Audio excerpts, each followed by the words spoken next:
नमस्कार, मी माझ्या सत्यवेद या चॅनलमध्ये आज एक वेगळा विषय तुमच्याजवळ घेऊन येत आहे. पृथ्वी झिरो वेस्ट फाउंडेशन यांनी राबवलेले माझा कचरा माझी जबाबदारी ही प्लॅस्टिक जागृती चळवळ, ही कचरा जागृती स्टील भांडी बँक योजना यांच्यामार्फत जे काही उपक्रम त्यांनी राबवलेले आहेत, तर त्या उपक्रममध्ये तुम्ही पाहू शकता कंपोस्टिंग टंबलर, त्यानंतर बायोलिक्विड कंपोस्टर याची आपणाला माहिती जे फाउंडेशनचे मेंबर जे आहे ते त्यांचं नाव आहे राकेश सर, ते आपणाला पूर्णपणे याची माहिती देऊ इच्छितात. तर त्यांच्याकडून आपण ती पूर्ण माहिती घेऊया. Zero waste foundation. ओके. यामध्ये आपण पहिल्यांदा काय करतो, जो कचरा रिसायकलिंग होत नाही तो कचरा ॲक्च्युली आपण त्याचे आहे कंपोस्टिंग टंबलर आहे, त्याच्यामध्ये आपण गार्डन वेस्ट जे असतं सुका पाला पाचोळा हे सर्व टाकू शकतो. याच्यापासून तुम्हाला पावडर फॉर्ममध्ये खत मिळतो. ॲक्च्युली याला 1 महिना लागतो खत तयार व्हायला, आणि हे 2 पॅकेट आहेत, त्यामुळे तुम्हाला 15 दिवसातून एकदा ते खत मिळत जाते 1 किलोमध्ये. आणि हे जे आहे हे बायोलिक्विड कंपोस्टर आहे.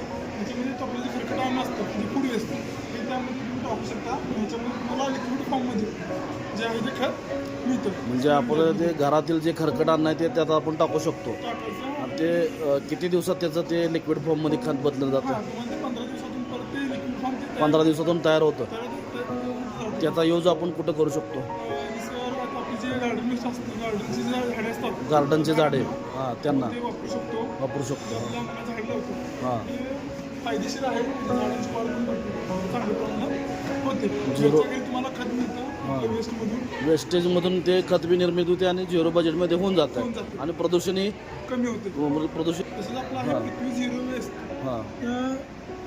झिरो टू लँडफिल म्हणजे त्यापासून आपण काय करतो, जे तुमच्याकडून स्क्रॅपवाले जे प्लास्टिक घेतात हां.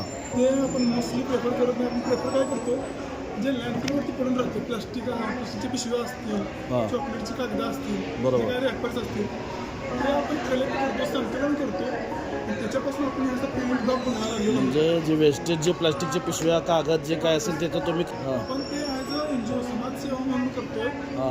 ते जमा करून घेऊ शकतो. जागृती करून ते तुम्ही फेकू नका, फक्त आमच्याकडे द्या ते. हां, म्हणजे फेकण्याऐवजी तुम्ही आपल्याकडे द्या, त्याच्यापासून तुम्ही ते पेमेंट ब्लॉक आपण तयार करता. पेमेंट ब्लॉक, बरोबर. म्हणजे काय यांचं ध्येय एकच आहे की झिरो टू लँडफिल, म्हणजे कचरा डेपोवरती जो कचरा जातो तिथे न जाता ते रिसायकलिंग झालं पाहिजे. बरोबर. जो कचरा डेपोवर जातो त्यानंतर ते जाळा सांगली, मिरज, याच्यामध्ये आपली 50 संकलन केंद्र आहेत. तुम्ही कुठेही घराजवळच्या संकलन केंद्र आहे ते देऊ शकता. त्याच्यापासून तुम्ही ते प्लॅस्टिकमध्ये पेविंग ब्लॉक वगैरे तुम्ही बनवता. हां, बनवतो. रिसायकलिंग करतो. त्याचा काय उपयोग झाला पाहिजे, त्याचा उपयोग झाला पाहिजे. बरोबर. आणि तसंच आपण त्यामुळे प्रदूषणचं पण आपलं प्रदूषण कमी होतं, टाळलं जातं प्रदूषण. प्लॅस्टिक आपलं चांगलं उपक्रम आहे. हे जे आहे ते कंपोस्टिंगसाठी आहे. कंपोस्टिंगसाठी बरं. हे लहान प्रमाणात आहे. याच्यामध्ये आपण निर्माल्य जे असतं, हां, जे आपले देवघरातील जे असतं, पानं असतील, फुलं असतील, किंवा थोडंसं कचरा त्यामध्ये टाकू शकतो. आणि तुम्हाला 15 दिवसांनी एकदा खत मिळतं. यामध्ये आपण कल्चर पावडर देतो, ती थोडीशी मिक्स करायची, म्हणजे असं हलवलं ना ते खत तयार होतं.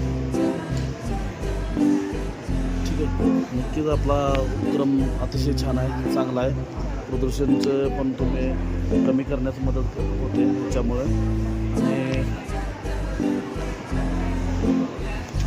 पर्यावरणाची जनजागृती पण होते. प्लॅस्टिकची जागृती केली जाते. प्लॅस्टिक जागृती चळवळ यांच्याकडून राबवली जाते. नक्कीच हा उपक्रम चांगला आहे.